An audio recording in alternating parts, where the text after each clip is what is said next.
Dada mambo, hongera kwa kuwa maarufu ghafla.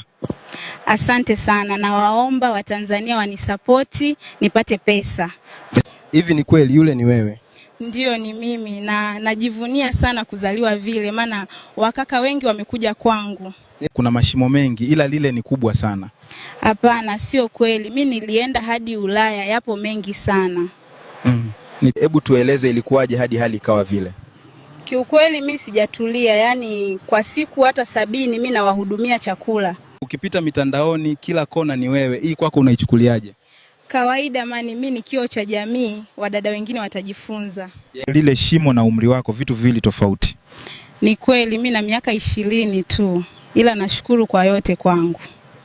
Vipi, una mpenzi? Najua wanakuchukuliaje na hali yako? Kiukweli sina, maana wengi uogopa na wengine uniacha bila sababu. Vipi, una mpenzi? Najua wanakuchukuliaje na hali yako? Kiukweli sina, maana wengi uogopa na wengine uniacha bila sababu.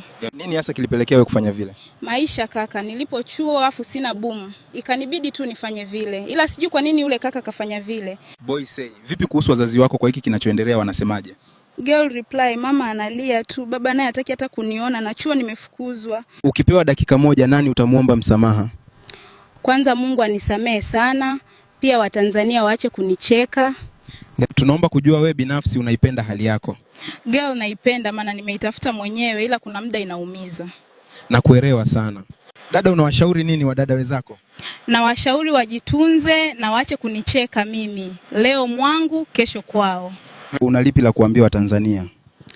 Naomba wasinuchukie, mimi sikupenda kuwa vile, naumia sana. Naomba msamaha, kiukweli Mungu ana maajabu yake. Na mlichokiona ndo maajabu yenyewe. Ni hili tu au kuna jingine? Kaka, kama hadi sasa hujakutana na shimo kama lile, basi wewe ni mwamba. Kiukweli lile shimo linatisha sana. Au basi jamani, kwani shida ipo wapi mpaka mnaniandama? Mimi nawawakilisha wadada wengi mtaani.